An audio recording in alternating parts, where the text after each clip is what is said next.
പക്ഷെ ദിലീപിന്റെ അവസ്ഥ പറഞ്ഞതിൽ, അല്ലെങ്കിൽ അദ്ദേഹത്തിന്റെ ജയിലിലുള്ള അവസ്ഥയാണ് ഉദ്ദേശിക്കുന്നത്, അത് പറഞ്ഞതിൽ പിന്നെ ഈ പറഞ്ഞ പോലെ മാം ദിലീപ് എന്ന കുറ്റാരോപിതന്റെ സൈഡ് പിടിക്കുകയാണെന്നുള്ള വാർത്തകൾ വന്നു, പ്രചാരണങ്ങൾ വന്നു. അതിന്റെ കുറച്ചുകൂടി ഡീറ്റെയിൽഡ് ആയിട്ടുള്ളൊരു വേർഷൻ പിന്നീട് മാമിന്റെ സ്നേഹപൂർവ്വം ശ്രീലേഖ എന്നുള്ള യൂട്യൂബ് ചാനൽ 75-ാം എപ്പിസോഡിലും അത് വന്നു. ഒരു മാധ്യമങ്ങളിൽ വരാത്തൊരു പ്രത്യേക അന്വേഷണാത്മക സ്വഭാവം ഉണ്ട് 75-ാമത്തെ എപ്പിസോഡിന്. അങ്ങനെ ഒരു എപ്പിസോഡ് ചെയ്യുക, അതും ഞാൻ നേരത്തെ പറഞ്ഞ ഇങ്ങനെ ഒരു കോണ്ടെക്സ്റ്റ് ഉള്ളപ്പോൾ അത് ചെയ്യുക, അത് എന്തായിരുന്നു? കാര്യങ്ങൾ കുറച്ചുകൂടി ക്ലാരിഫൈ ചെയ്യാൻ വേണ്ടിയിട്ടുള്ള ശ്രമമായിരുന്നു. അത് തന്നെയാണ്. അതായത് ഞാൻ ദിലീപിന്റെ പക്ഷം പിടിച്ച ഒരു because he was A VIP, ഒരു സിനിമാ താരമായതുകൊണ്ടാണ് ഞാൻ പോയി ദിലീപിനെ ഇങ്ങനെ കരിക്ക് കൊടുത്തത്, മെത്ത കൊടുത്തത് എന്നൊക്കെയുള്ള അപവാദങ്ങൾ വന്നു. സ്പെഷ്യൽ ഫുഡ് കൊടുത്തു എന്നുള്ള അപവാദം വന്നു. അതിനുശേഷം ദിലീപും ഞാനും തമ്മിൽ പഴയ ബന്ധമുണ്ട് എന്ന് ഒരുപാട് പൈസ വാങ്ങിച്ചു. ഒരു വാട്സാപ്പ് ചാറ്റ് തന്നെ പുറത്തു വന്ന് പോലീസ് ലീക്ക് ചെയ്ത്. അപ്പം അങ്ങനെയുള്ള ഒരുപാട് കാര്യങ്ങൾ വന്നപ്പോൾ ദിലീപിന്റെ പക്ഷമാണ് ഞാൻ എന്ന് എനിക്ക് ആ ഒരു സമയത്ത് ബോധ്യം വന്നു. He was not involve in this. ഈ കേസിനകത്ത് പ്രതി അല്ലാത്ത ഒരു വ്യക്തിയെ കുടുക്കിയതാണ് എന്നുള്ള എൻ്റെ ഉത്തമ ബോധ്യത്തിൽ, എൻ്റെ ഒരു ആസ് എ പോലീസ് ഓഫീസർ ഞാൻ അന്വേഷിച്ചതും ഞാൻ ചോദിച്ച് മനസ്സിലാക്കിയതും ഞാൻ കണ്ടുപിടിച്ചതുമായിട്ടുള്ള വസ്തുതകൾ ഏതെങ്കിലും ഒരു അവസരത്തിൽ പറയണമല്ലോ എനിക്ക്. അപ്പം അങ്ങനെ ആ ഒരു സമയമായി എന്നപ്പോൾ ഞാനത് പറയണോ വേണ്ടയോ, കേസ് നിൽക്കുകയല്ലേ, കേസ് തീർന്നിട്ട് പോരെ എന്ന് ചോദിച്ചാൽ എനിക്ക് ഈ കേസ് തീരാൻ പോണില്ല എന്ന് എനിക്കറിയായിരുന്നു. അതിങ്ങനെ മനഃപൂർവ്വം ഡ്രാഗ് ചെയ്ത് ഏതറ്റം വരെയും തീർത്ത് കഴിഞ്ഞാൽ പൊളിയുമല്ലോ. ചീട്ടുകൊട്ടാരം കെട്ടിപ്പൊക്കിയത് തീർന്നു കഴിഞ്ഞാൽ ഇത് വെറും കെട്ടിപ്പൊക്കിയതാണെന്ന് പറഞ്ഞാൽ എല്ലാം പൊളിയത്തില്ല. എത്ര പേർക്ക് അതിൽ നിന്ന് അപവാദം കേൾക്കേണ്ടി വരും. അതുകൊണ്ട് അവരത് സമ്മതിക്കില്ല. ഈ ചെയ്തവരെല്ലാവരും അത് പരമാവധി നീട്ടി കൊണ്ടുപോകാനേ ശ്രമിക്കുകയുള്ളൂ. അതുകൊണ്ട് ഒരു കാലത്ത് തീരാൻ പോണില്ല എന്നുള്ള ഇപ്പം ഇത്രയും വർഷമായി, 7 വർഷമായി, കുറേ നാളും 4 വർഷം മുമ്പ് ഇപ്പം തീരും, നാളെ തീരും എന്നൊക്കെ പറഞ്ഞുകൊണ്ടിരുന്നതാണ്. പക്ഷെ എനിക്കറിയായിരുന്നു ഇത് ആ സമയത്ത് പറഞ്ഞാലും പറഞ്ഞില്ലെങ്കിലും അത് തീരാൻ പോണില്ല. അപ്പം അതുകൊണ്ട് എനിക്ക് പറയാനുള്ള സമയമായി ഇങ്ങനെ ഒരു ഉൾവിളി വന്നപ്പോഴാണ് ആ ഒരു വീഡിയോ ഞാൻ ചെയ്തത്. ആ വീഡിയോ ചെയ്തത് ഒരു ഉദ്ദേശം കൊണ്ടുമല്ല. എനിക്ക് ഒരാളെ ഇങ്ങനെ ഒരു പരിധി വിട്ട് അങ്ങോട്ട് ഹരാസ് ചെയ്യുന്ന ഒരു പ്രക്രിയ നടക്കുന്നത് എനിക്ക് ആ ഒരു സമയം എന്ന് പറഞ്ഞാൽ വേറൊരാളും കൂടെ അവതരിച്ചു. അയാൾ വന്ന് വേറെ കുറേ കഥകൾ പറഞ്ഞു, കുറേ കേസും കൂടെ ആയി, പിന്നെ വേറെ ഒരു കേസായി, പിന്നെ അങ്ങനെ നീണ്ടു പോകുന്നതിനൊരു അന്ത്യം വേണ്ടേ എന്നൊരു ചിന്ത വന്നത് കൊണ്ടാണ് ഞാൻ ചെയ്തത്. പക്ഷേ വിഷ്ണുവിന് ഓർമ്മയുണ്ടോ, അതിനുശേഷവും പറഞ്ഞു ശ്രീലേഖയെ ചോദ്യം ചെയ്യും, ശ്രീലേഖയെ അറസ്റ്റ് ചെയ്യും, ശ്രീലേഖ കേസിൽ പ്രതിയാവും, കോടതി ശ്രീലേഖയെ വിളിക്കുമ്പോൾ ഒരു മറുപടി പറയേണ്ടത്. ആരെന്ത് ചെയ്തു? ഒറ്റ മനുഷ്യൊന്നും ചെയ്തില്ലല്ലോ. എന്തുകൊണ്ടാണെന്നറിയാമോ? ഞാൻ പറഞ്ഞ 100% സത്യമാണ്. അതെ, കാരണം മാം അതിൽ പറയുന്ന ഓരോ പോയിന്റിലും മാം ശാസ്ത്രീയമായിട്ടുള്ള കുറെ ബാക്കിംഗ് കൂടി പറയുന്നുണ്ട്. 2 കത്തുകളിലെ കൈയക്ഷരം മാറിപ്പോകുന്നത്, അല്ലെങ്കിൽ ടവർ ലൊക്കേഷനിൽ എന്തുകൊണ്ടാണ് ദിലീപ് അവിടെ ഉണ്ടായിരുന്നത്, അന്ന് മറ്റു കുറെ ആളുകളും അവിടെ ഉണ്ടായിരുന്നു, ആ ഹോട്ടലിന്റെ ലൊക്കേഷൻ. ഞാൻ പറയുന്നത് അദ്ദേഹത്തെ സപ്പോർട്ട് ചെയ്തുകൊണ്ടുള്ള ഒരു ഭാഷ്യമല്ല ശരിക്കും. അത് കുറച്ചാളുകളെങ്കിലും അത് കാണണം എന്ന് ഞാൻ വിചാരിക്കുന്നു. കാരണം അത് ശരിക്കും വേറൊരു സൈഡിൽ നിന്ന് വളരെ സയന്റിഫിക് ആയിട്ടുള്ള ഒരു ബാക്കിങ്ങോട് കൂടിയിട്ടാണ് എപ്പിസോഡ് പോകുന്നത്. അത് ഇവിടെയുള്ള മുഖ്യധാരാ മാധ്യമങ്ങൾ ഉൾപ്പെടെ എന്തുകൊണ്ട് ആ ഒരു ആംഗിളിൽ ചിന്തിച്ചില്ല എന്നതുകൂടി നമ്മളെ ചിന്തിക്കാൻ പ്രേരിപ്പിക്കുന്ന വിധത്തിലാണ് 75-ാമത്തെ എപ്പിസോഡ്. Thank you. ഞാൻ എല്ലാ സംഭവങ്ങളുടെയും ഇപ്പോൾ ഈ കേസിൻ്റെ മാത്രമല്ല, ദിലീപിൻ്റെ കേസ് എൻ്റെ മുന്നിൽ വന്നത് ഞാൻ ജയിൽ മേധാവിയായതും ദിലീപിൻ്റെ കീഴിലുള്ള ഒരു ജയിലിൽ കിടക്കുന്ന ഒരു പ്രതി ആയതുകൊണ്ടുമാണ്. പക്ഷേ എല്ലാ കേസുകളിലും ഞാൻ സർവീസിൻ്റെ ആദ്യം തൊട്ടെടുത്തിട്ടുള്ള എല്ലാ കേസുകളിലും ഞാൻ മറുഭാഗവും കൂടെ നോക്കും. അങ്ങനെ എൻ്റെ ഒരു സ്വഭാവമാണ്. ഒരു കേസ് വന്നു കഴിഞ്ഞാൽ എൻ്റെ മുന്നിൽ ഒരു ഫയൽ വരുന്നു, ആ ഫയലിനകത്ത് പ്രതി പിടിച്ചിട്ടില്ല, പക്ഷെ ഒരു സംശയമുള്ള പ്രതിയാണെന്ന് പറയുമ്പോൾ നമ്മൾ ആ തിരിച്ചിട്ടങ്ങ് നോക്കി, മിറർ ഇമേജ് എന്ന് പറയും, അത് തിരിച്ചിട്ട് നോക്കുമ്പോൾ നമുക്ക് ഒരുപാട് പെർസ്പെക്റ്റീവ് വേറെ കിട്ടും, വേറെ കാര്യങ്ങൾ കിട്ടും. അപ്പോൾ ഒരു സൈഡിൽ നിന്ന്, ഇപ്പം വിഷ്ണുവിൻ്റെ സൈഡിൽ നിന്ന് നോക്കുന്ന പോലെയല്ല ഞാൻ ഇവിടെ നിന്ന് നോക്കുമ്പോൾ കാണുന്നത്. പക്ഷെ അവിടെ നിന്ന് നോക്കിയാൽ എനിക്ക് വേറൊരു കാഴ്ച കാണാൻ പറ്റില്ല. അപ്പോൾ ഐ വാസ് ഓൾവേസ് ഇൻട്രസ്റ്റ്. അതുകൊണ്ടാണ് ഞാൻ ഈ ജയിലിൽ കിടക്കുന്ന പെൺപ്രതികളില്ലേ, സ്ത്രീ പ്രതികളുടെ അവരുടെ കഥയും കൂടെ പറയാനായിട്ട് ഞാനൊരു വനിതയിൽ ഒരു കോളം എഴുതി, മറുപുറം എന്ന് പറഞ്ഞിട്ട്. അപ്പോൾ അതും എനിക്ക് മറ്റു ഭാഗവും കൂടെ കാണാം. അതൊന്നും ഒരിക്കലും ആരും കാണില്ല. അപ്പോൾ ഓൾവേസ് വിക്ടിമിൻ്റെ സൈഡ് മാത്രമല്ല, ക്രിമിനൽ സൈഡും കൂടെ നമ്മൾ നോക്കിയാലേ ഒരു ഫുൾ പിക്ചർ കിട്ടൂ എന്ന് തോന്നുന്നത് കൊണ്ടാണ് ഞാൻ എപ്പോഴും ഈ ദിലീപിൻ്റെ കേസിലും അതുതന്നെയാണ് ചെയ്തത്. എനിക്കും വിശ്വസിക്കാൻ ഇഷ്ടമായിരുന്നു. ഒരു പെൺകുട്ടിയെ പീഡിപ്പിച്ച കാര്യമാണ്, വളരെ സെൻസിറ്റീവായിട്ടുള്ളൊരു കേസാണ്. അപ്പം ഞാൻ ആ പെണ്ണിൻ്റെ കൂടെയാണ് നിൽക്കേണ്ടത്. അങ്ങനെയാണ് ഞാൻ ചെയ്തിരുന്നത് ടിൽ ഈ ദിലീപിനെ ഞാൻ കാണുന്നത് വരെ, ജയിലിൽ ഇങ്ങനെ അവശ നിലയിൽ കാണുന്നത് വരെ ഞാൻ അങ്ങനെ തന്നെ വിശ്വസിച്ചിരുന്നത്. പക്ഷെ കണ്ടു കഴിഞ്ഞ് അതിനെപ്പറ്റി സംസാരം കേട്ട് അതിനെപ്പറ്റി ചിന്തിച്ചു തുടങ്ങി, പിന്നെ ആളുകളോട് ചോദിച്ചു, ഞാൻ കേസ് പഠിച്ചു, അതിൻ്റെ ഫുൾ കാര്യങ്ങൾ മനസ്സിലായി. ഒരു DGP തന്നെ പറയുന്നു അത് ഞങ്ങൾ തെളിവിന് വേണ്ടി ഫാബ്രിക്കേറ്റ് ചെയ്ത എവിഡൻസ് എന്ന് പറയുന്നു. അൺബിലീവബിൾ, വിശ്വസിക്കാൻ പറ്റൂല. അപ്പം അതിൻ്റെ പുറകിലുള്ള ആൾക്കാർ എന്താണ് ചെയ്തത്, എങ്ങനെയാണ് ചെയ്തത്, ഇതെല്ലാം ഇപ്പോൾ ക്ലിയർ ആണത്. പക്ഷേ എനിക്കിപ്പോൾ അത് പറയാൻ പറ്റില്ല, കാരണം ഞാൻ ഇൻവെസ്റ്റിഗേഷൻ്റെ ഭാഗമല്ല. പക്ഷേ ആ സത്യം ഇതാണ് എന്നറിയുന്ന കാര്യങ്ങൾ എനിക്ക് പ്രസന്റ് ചെയ്യണമെന്ന് തോന്നുന്നു. അപ്പോൾ ആ തോന്നുന്ന സമയത്ത് എനിക്കത് പറഞ്ഞേ പറ്റൂ, അല്ലെങ്കിൽ അകത്തിരുന്ന് ഇങ്ങനെ വിങ്ങിക്കൊണ്ടിരിക്കും. എപ്പോഴെങ്കിലും മാമിനൊരു ഞാൻ എന്തിനാ ഇത് ചെയ്തത്, I am back to square one എന്ന് തോന്നിയ നിമിഷങ്ങൾ, അല്ലെങ്കിൽ തീർത്തും ശൂന്യത അനുഭവപ്പെട്ട നിമിഷങ്ങളുണ്ടോ എന്ന് ഞാൻ ചോദിക്കാൻ ആഗ്രഹിക്കുന്നത് എന്താണെന്ന് വെച്ചാൽ, മാം ഇൻ്റലിജൻസിൻ്റെ ഭാഗമായിട്ടിരിക്കുന്ന സമയത്താണ് ഇവിടെ മാവോയിസ്റ്റുമായി ബന്ധപ്പെട്ടൊരു വെടിവെപ്പ് വിഷയം ഉണ്ടാകുന്നത്. അതിലൊരു മറുപുറം മാം കൃത്യമായി അന്നത്തെ മുഖ്യമന്ത്രിയോട് ബ്രീഫ് ചെയ്തിരുന്നു. പക്ഷേ മുഖ്യമന്ത്രി പറയുന്നു അതല്ല, എനിക്ക് ഓൾറെഡി അതിനേക്കാൾ ബെറ്റർ വേർഷൻ അല്ലെങ്കിൽ അതിനേക്കാൾ ട്രൂത്ത്ഫുൾ ആയ വേർഷൻ എനിക്ക് കിട്ടിയിട്ടുണ്ടെന്ന് പറയുന്നു. പക്ഷെ മാമിൻ്റെ കയ്യിൽ അപ്പോഴും അതിന് ഏറെക്കുറെ അതുമല്ലാത്ത മറ്റൊരു വേർഷൻ കയ്യിലുണ്ട് താനും, വിശ്വാസയോഗ്യമായൊരു വേർഷൻ ഉണ്ട്. പക്ഷേ മാധ്യമങ്ങളിലെല്ലാം വന്നതും എല്ലാവർക്കും അറിയാവുന്നതും മുഖ്യമന്ത്രി പറഞ്ഞ വേർഷനാണ്. അപ്പം പിന്നെ ഞാൻ എന്തിനായിരുന്നു ഇത് ചെയ്തതെന്ന് ആലോചിച്ചിട്ടുണ്ടോ? ഉണ്ട്, പലപ്പോഴും ഉണ്ട്. ചില കേസുകളിൽ നമ്മൾ ഒരുപാട് എഫേർട്ട് എടുത്ത് കൊണ്ടുപോകുന്ന കോടതിയിൽ പ്രസൻറ്റ് ചെയ്യുന്ന കേസുകളിൽ എത്ര എവിഡൻസ് കൊടുത്താലും ചിലപ്പം കോടതി വേറെ ഭാഗത്തെ വിശ്വസിച്ചുകൊണ്ടൊരു ഓർഡർ പാസ് ചെയ്യുമല്ലോ. അപ്പോൾ ആ സമയത്ത് ഇപ്പം ചില ആളുകളെ ശിക്ഷിക്കാതെ വെറുതെ വിടുമ്പോൾ, അല്ലെങ്കിൽ നമ്മൾ രക്ഷപ്പെടണം എന്ന് ആഗ്രഹിച്ച് പോകുമ്പോൾ ഒരു ശിക്ഷ കിട്ടി കിടക്കുന്നത് കാണുമ്പോൾ, അതൊക്കെ നമ്മൾ ഇപ്പം എന്തിനാണ് എന്നൊക്കെ തോന്നാറുണ്ട്. അയ്യോ, വളരെ നമ്മൾ ഇത്രയും പ്രവൃത്തി എടുത്തിട്ട് ഇത്രയും കഷ്ടപ്പെട്ട് ചെയ്തിട്ട് ഒരു ഫലവും ഉണ്ടായില്ലല്ലോ എന്ന് തോന്നുന്ന അവസരം വന്നിട്ടുണ്ട്. പക്ഷേ നമുക്ക് ചെയ്യാനുള്ളത് ചെയ്തു എന്നുള്ള കാര്യം എന്നെ പലപ്പോഴും സമാധാനപ്പെടുത്തും. കാരണം ഞാനത് പറയാതെ, ഇപ്പം എനിക്കറിയാത്തത് കൊണ്ടാണ് നമ്മളീ പോയി പറയുന്നത്. മുഖ്യമന്ത്രിക്ക് ഈ കാര്യങ്ങളൊക്കെ അറിയായിരുന്നു എന്നുള്ളത് എനിക്കറിയില്ലല്ലോ. As an officer I am bound to tell him this. അപ്പം ഞാനത് പോയി പറഞ്ഞു എന്നുള്ള സമാധാനം എനിക്ക് കിട്ടുന്ന തിരിച്ചടിയാണെങ്കിലും, ഇത് ശരിയല്ല, ഇതാണ് ശരി എന്ന് പറയുന്നുണ്ടെങ്കിലും എനിക്കുള്ള സമാധാനവും ചാരിതാർത്ഥ്യവും എന്താണ്, ഞാൻ പറയേണ്ട കാര്യം, ഞാൻ ചെയ്യേണ്ട ഡ്യൂട്ടി ഞാൻ ചെയ്തു, ഞാൻ പറയാനുള്ളത് ഞാൻ ചെയ്തു, അത് ഓർത്ത് ഞാൻ സമാധാനം. ആ, ഇതിൻ്റെ ദിലീപിൻ്റെ കാര്യത്തിലും ഞാൻ ചെന്നത് കാര്യങ്ങളെല്ലാം എല്ലാവരോടും വിശദീകരിച്ചു, മുഖ്യമന്ത്രി ഉൾപ്പെടെയുള്ളവരോട് വിശദീകരിച്ചു. പക്ഷെ അവർക്കൊക്കെ അത് അറിയാം എന്നുള്ളതാണ് അവർക്കൊക്കെ ഞാൻ പറയുന്നത് ശരിയാണെന്നുള്ളത് അറിയാം. പക്ഷേ ദേ വോണ്ട് അക്സെപ്റ്റ് ഇറ്റ്. അത് നടക്കട്ടെ, കേസല്ലേ, നടക്കട്ടെ, അതൊക്കെ ആയിരിക്കും, പക്ഷെ നടക്കട്ടെ എന്നുള്ള മട്ടി പറയുമ്പോൾ അപ്പോൾ എനിക്ക് സ്ട്രൈക്ക് ചെയ്യുമ്പോൾ ഇവർക്കതെല്ലാം അറിയാം. അതുകൊണ്ടാണ് എനിക്കെതിരെ നടപടി എടുക്കാത്തത്. വീഡിയോ എടുത്തിട്ടും ഒന്നും ചെയ്യാൻ പറ്റാതിരുന്നതും അതുകൊണ്ടാണ്. എന്ത് ചെയ്യും അവര്? ചെയ്യാനും എന്തെങ്കിലും കാര്യം വേണ്ടേ?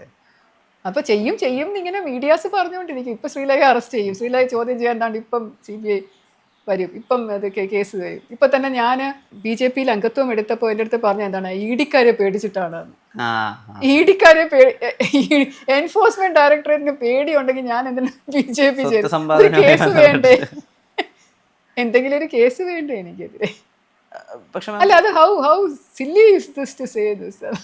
മാമിനെ പോലെ ഒരാള് എത്ര ഫ്ലിംസി ആയിട്ട് ആലോചിക്കണം ദാറ്റ് ഒരു പാർട്ടി ജോയിൻ ചെയ്താൽ, അതും ഭരിക്കുന്ന പാർട്ടി ജോയിൻ ചെയ്ത് ED-യുടെ അന്വേഷണം വരെ അത് ഒരു പ്രത്യേകതരം ഭാവനയിൽ നിന്ന് വരുന്നതാണെന്നാണ് ഞാൻ വിശ്വസിക്കുന്നത്. എനിക്കറിയില്ല എന്താന്ന്. അല്ല, ചാണകക്കുഴി വീണു എന്നൊക്കെ പറഞ്ഞാലും കുഴപ്പമില്ല. പക്ഷേ ED അത് ഞാൻ ആദ്യമായിട്ട് കേൾക്കാണ്. ED-യെ പേടിയാണ്, ED-യെ പേടിച്ചിട്ടാണ് ഞാൻ BJP ചേർന്നത്. എനിക്കാരെയും പേടിക്കേണ്ട കാര്യമില്ല. അത്രയും കാലം എടുത്തു ഒരു വനിത നമ്മുടെ ഫോഴ്സിലേക്ക് വരാൻ എന്നുള്ളത് നമ്മുടെ എത്രത്തോണ്ട് ഉൾക്കൊണ്ടിട്ടുണ്ട് എന്നുള്ളതിൻ്റെ ഒരു കാര്യം കൂടി ഉണ്ടല്ലോ. അതായത് ജെൻഡർ വൈസ് നമ്മൾ ന്യൂട്രലാണ്, അല്ലെങ്കിൽ ജെൻഡർ വൈസ് നമുക്ക് ഇക്വാലിറ്റി കൊണ്ടുവരാൻ വന്നിട്ടുണ്ട്. മാമിൻ്റെ ഈ ഒരു സ്പാൻ ഓഫ് 33.5 വർഷത്തിൽ എന്താ അതിൽ നിന്ന് മനസ്സിലായിട്ടുള്ളത്? ജെൻഡർ ഇക്വാലിറ്റി ഇപ്പോഴും ഇല്ല, കേരളത്തിലും അല്ല, എനിക്ക് തോന്നുന്നില്ല ലോകത്ത് എവിടെയെങ്കിലും ഉണ്ടോ എന്ന് എനിക്ക് തോന്നുന്നില്ല. ഒന്നാമത്തെ കാര്യം, 2 ജെൻഡർ ആവുന്നത് കൊണ്ട് അതിൻ്റെ ഡിഫറൻസസ് എന്തായാലും ഉണ്ടാവും. ഇക്വാലിറ്റി എന്ന് പറയുന്നത് equality of opportunity, equality of അവസരങ്ങൾ കിട്ടുമ്പോഴും, അല്ലെങ്കിൽ നമ്മൾ സമൂഹത്തിലെ കാഴ്ചപ്പാടിലുള്ള ഒരു ഇക്വാലിറ്റി, ആണുങ്ങൾ കുറച്ചുകൂടെ ഭേദമാണ്, പെണ്ണുങ്ങൾ കുറവാണ് എന്നുള്ള ആ ഒരു സാധനത്തിനെയാണ് നമ്മളെപ്പോഴും കോൺസ്റ്റിറ്റ്യൂഷനായിട്ട് അംഗീകരിച്ച് നമ്മുടെ ഭരണഘടനയിലെ ആർട്ടിക്കിൾ 14 വെച്ചിട്ടുള്ള ഇക്വാലിറ്റി എന്ന് പറഞ്ഞാൽ അതാണ്. പക്ഷെ അതില്ല ഇപ്പോഴും ഈ ജോബ് ഓപ്പർച്യൂണിറ്റീസ് എന്ന് പറഞ്ഞാൽ ആർമിയിൽ പോലും സ്ത്രീകളുടെ പ്രത്യേകമായിട്ടാണ് റിക്രൂട്ട്മെന്റ്, പോലീസിൽ പ്രത്യേകമായിട്ടാണ് റിക്രൂട്ട്മെന്റ്. പോലീസിന്റെ ഒരു എനിക്ക് തോന്നുന്നില്ല ഏതെങ്കിലും ഒരു സംസ്ഥാനത്ത് ജനറലായിട്ട് ഒരു പോലീസ് ഓഫീസേഴ്സിന്റെ വേക്കൻസി വരുമ്പോൾ, താഴെയുള്ള കോൺസ്റ്റബിളിന്റെ വേക്കൻസി വരുമ്പോൾ PSC എല്ലാവരെയും കൂടെ ഒരുമിച്ച് വിളിച്ചല്ല നടത്തുന്നത്. അവർ മിനിമം ഹൈറ്റ് ഇത്രയും, മിനിമം പൊക്കം ഇത്രയും, ചെസ്റ്റ് വിസ്തീർണം ഇത്രയും, ഏജ് ഇത്രയും, അങ്ങനെയുള്ള ഷോൾഡർ വിസ്തീർണം ഇത്രയും എന്നൊക്കെ പറഞ്ഞ് പുരുഷന്മാർ മാത്രം അപേക്ഷിക്കാൻ പറഞ്ഞ് ഇപ്പോഴും PSC ചെയ്യുന്നത് എന്തുകൊണ്ടാണ്? This is not equality. അപ്പോൾ ഇക്വാലിറ്റി എന്ന് പറയുന്നത് ഇനിയും ഒരുപാട് കാലം കൂടെ കഴിഞ്ഞിട്ടേ ശരിക്കും വരുള്ളൂ എന്നാണ് എനിക്ക് തോന്നിയിട്ടുള്ളത്. എൻ്റെ 33 വർഷത്തെ സർവീസിൻ്റെ ഇടയിലും ഭയങ്കര ഇനിക്വാളിറ്റി ആയിട്ടാണ് ഫീൽ ചെയ്തിട്ടുള്ളത്. ഇനിക്വാളിറ്റികളെ പറ്റിയിട്ടൊക്കെ പറയുമ്പോഴും ഈ IPS ട്രെയിനിങ് സമയത്ത് ഇപ്പോൾ വിമൻ ആയതുകൊണ്ട് ഇത്രയും ചെയ്താൽ മതി, ഇത്ര ചെയ്താൽ മതി എന്ന് പറയുന്നിടത്ത് വേണ്ട ഞങ്ങൾ മുഴുവനായിട്ടും അത് ചെയ്യാമെന്ന് പറഞ്ഞപ്പോൾ റോപ്പ് ക്ലൈമ്പിംഗ് ആയാലും ശരി, റണ്ണിങ് ആയാലും ശരി, മാം ഉത്സാഹം എടുത്തത് മുഴുവനായും ചെയ്യുന്നുണ്ട്. അങ്ങനെ ഒരു സൗകര്യം വേണ്ട എന്ന് പറഞ്ഞിട്ട് അതെ. അന്ന് അങ്ങനെ ഒരു ഔദാര്യത്തിനോട് താല്പര്യം ഉണ്ടായിരുന്നില്ല അല്ലേ? ഇല്ല, അത് ഞങ്ങൾക്കല്ല. അത് ആദ്യത്തെ ലേഡി IPS ഓഫീസറുടെ കിരൺ ബേഡി മാഡത്തിനായിരുന്നു. അപ്പം ഞങ്ങളുടെ ആ കിരൺ ബേഡി മാഡം വരുന്നത് 1974 അപ്പം മാഡം വന്ന സമയത്ത് കൺസെഷൻസ് കൊടുത്തതാണ്. അക്കാഡമിയിൽ അവർ പറഞ്ഞു ഒരു ലേഡി ഉണ്ടായിരുന്നുള്ളൂ, ബാക്കിയെല്ലാം പുരുഷന്മാരാണ്. അപ്പോൾ 100 മീറ്റർ ഓടിക്കഴിയുമ്പോൾ ഇത്രയും സമയം എടുക്കണ്ട, കുറച്ചുകൂടെ സമയം എടുത്തോളൂ എന്നുള്ള മട്ടിൽ കൊടുത്തപ്പോൾ ഷീ സെഡ് നോ, പറ്റില്ല, എനിക്ക് അതുപോലെ തന്നെ മതി, തോറ്റാൽ എന്നെ തോപ്പിച്ചോളൂ, എനിക്ക് മാർക്ക് കുറച്ച് തന്നാൽ മതി, എനിക്ക് റോപ്പ് ക്ലൈമ്പിങ്ങിൽ അത്ര, അങ്ങനെ പറഞ്ഞ് നിന്നത് കൊണ്ട് ഷീ വാസ് അവർ റോൾ മോഡൽ. അപ്പം കിരൺ ബേഡി മാഡം അതങ്ങനെ നിന്നത് കൊണ്ട്, കൺസെഷൻസ് വേണ്ട എന്ന് പറഞ്ഞതുകൊണ്ട് ഞങ്ങൾ ലേഡി ഓഫീസേഴ്സ് എല്ലാം പിന്നീട് വേണ്ട എന്ന് പറയുമായിരുന്നു. ഞങ്ങളുടെ സമയത്തും അവർ പറഞ്ഞിട്ടുണ്ട് അത്രയും മതി, ബസ് മാഡം അത്രയും മതി എന്ന് പറഞ്ഞിട്ടുണ്ട്. പക്ഷെ ഞങ്ങൾ പറ്റത്തില്ല, ഞങ്ങൾ വീണ്ടും അത്രയും പുഷപ്പും കൂടെ ചെയ്യാൻ നോക്കും, ചിലപ്പോൾ വീണ് പോവും. പക്ഷേ ഏതായാലും ഫിസിക്കൽ ട്രെയിനിങ് എന്ന് പറഞ്ഞാൽ കുറച്ച് കഠിനമാണ് സ്ത്രീകൾക്ക്. നമ്മുടെ ഫിസിക്കൽ മേക്കപ്പ് അങ്ങനെയാണല്ലോ, നമ്മുടെ ഉണ്ടാക്കിയിരിക്കുന്ന ദൈവം ക്രിയേറ്റ് ചെയ്തിരിക്കുന്നത് കുറച്ചുകൂടെ സോഫ്റ്റ് ആയിട്ടാണല്ലോ. പക്ഷെ എന്നാലും നമ്മളത് ട്രൈ ചെയ്യും പരമാവധി, അത്രയും മാർക്ക് കുറച്ച് മതി എന്ന് പറഞ്ഞിട്ട്. അതുകൊണ്ട് കൺസെഷൻ എന്ന് പറയുന്ന ഒരിക്കലും ഞങ്ങൾ എടുത്തിട്ടില്ല. ബിക്കോസ് ഇങ്ങനെ ഒരു ഇനിക്വാളിറ്റി ഞങ്ങളുടെ സർവീസിൽ വരാൻ പാടില്ല എന്ന് നിർബന്ധമുള്ളത് കൊണ്ട്. ഒരേ പരീക്ഷ എഴുതി ഒരുപോലെ ട്രെയിനിങ് ആയിട്ട് വരണം, അതുകൊണ്ട് ഒരേപോലെ പോസ്റ്റിംഗ് കിട്ടണം എന്നുള്ള നിർബന്ധമുള്ളത് കൊണ്ട്. പക്ഷെ അങ്ങനെയുള്ള ഒരു കോംപ്രമൈസിനും അല്ലെങ്കിൽ അങ്ങനെയുള്ള ഒരു ഔദാര്യത്തിനും നിലനിൽക്കാത്തത് കൊണ്ട് ഫിസിക്കലി ഉണ്ടായ വിഷമതകളുണ്ട്, ഇന്റേണലി മാമിന് സംഭവിച്ച വിഷമതകളുണ്ട്, ഒരു പെൺകുഞ്ഞിനെ പോലും കിട്ടാതിരുന്നതിൻ്റെ സങ്കടങ്ങളുണ്ട്. അതിനെയൊക്കെ ഓവർകം ചെയ്യാൻ ഈ 33.5 വർഷത്തെ സർവീസ് കൊണ്ട് സഹായകമാവുന്നുണ്ടോ? അത് ഒരു പേഴ്സണൽ ആയിട്ടുള്ളൊരു ലോസാണ്. നമ്മുടെ ശാരീരികമായിട്ടുണ്ടാകുന്ന ബുദ്ധിമുട്ടുകൾ, ഇപ്പോൾ എൻ്റെ യൂട്രസിന് വന്ന ഒരു ചെറിയ വളവ് എന്ന് പറയുന്നത് അതിൻ്റെ ട്രെയിനിങ്ങിൻ്റെ ഭാഗത്തുണ്ടായതാണ്. അതുപോലെയുള്ള കുറച്ച് ഇറഗുലാരിറ്റീസ് നമ്മുടെ ശരീരത്തിൽ വരുന്നതും അതുമെല്ലാം സ്ത്രീകളെ സംബന്ധിച്ചാണ് കൂടുതൽ. 2 കുട്ടികളൊക്കെ ഉള്ള വനിതാ IPS ഓഫീസേഴ്സിന് നമ്മൾ പറയും ട്രെയിനിങ് ഉഴപ്പിന്ന്. അതുകൊണ്ടാണ് വലിയ പ്രയാസമാണ് ഒരു കുഞ്ഞിനെ പോലും കിട്ടാൻ.